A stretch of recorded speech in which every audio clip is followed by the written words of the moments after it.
Hello everybody and welcome back to another video by Funland Tutorials. So last week we talked about different types of vectors. We talked about equal vectors, negative vectors, like and unlike vectors, null vector and unit vector. We'll be looking at a few more types of vectors and we'll be looking at how they are different and how they are essentially defined to separate from other vectors. So let's talk about collinear vectors first. So we are talking about collinear vectors. Now collinear in terms of mathematics essentially means so same, linear, line. So collinear means same line. Collinear, essentially we have something called collinear points. So we have something called collinear points. Collinear points are essentially points which lie on the same straight line. So suppose we have a straight line like this and we have a point. Suppose we have a point like here and we have a point like here and we have a point like here. So say this point is point A, this point is point B and this point is point C. Now in this case, since all 3 points A, B, C lie on the straight line, they lie on the same line, so collinear. So these are collinear points. Now how does that collinear point translate to our concept of vectors and become collinear vectors? So again, 2 or more, so let me just write 2 plus. So 2 or more vectors are said to be collinear when they act along the same line. So suppose we have this line and we have a vector like this and we have a vector like this. So all these vectors are essentially acting on the same line. However, if I think of this vector and I think of this vector, they are not lying on the same line, right? This vector is lying on this line and this vector is lying on this line.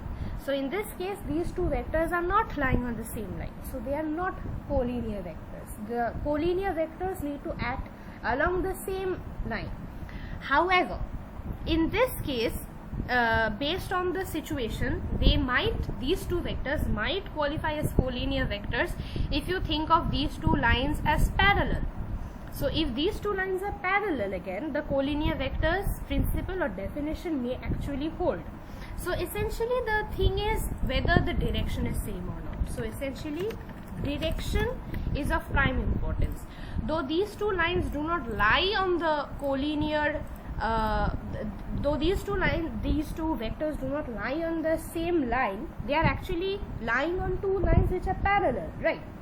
So these two vectors are actually collinear.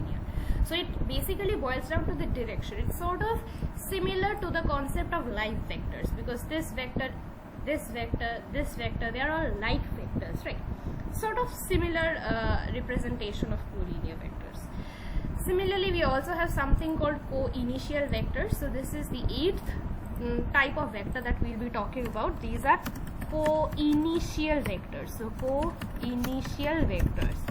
As the name suggests, co-initial vectors are vectors which originate from the same initial point. So if this is a point that I am talking about, this and this, they are all vectors. All these rays are vectors. So these 4 are all co-initial vectors because they start from the same initial point. This is the initial point. If I would link the ways of representing vectors somewhere above.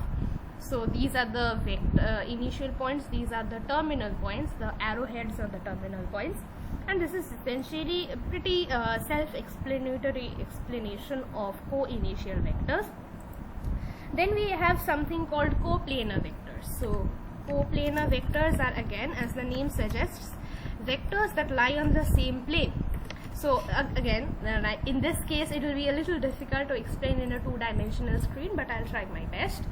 Suppose, let me draw 3 dimension first. So this is my y-axis, this is my x-axis, and suppose this is my z-axis. So let me just mark them, let me label them so that they are easier to understand. This is my y-axis, this is my x-axis, and this is my z-axis. So you have x-axis, y-axis and z-axis. These you can represent them in any way you like. You can think of this as x, this is y, as this is z, or any way you like. But let me just start with this representation of 3 dimensions.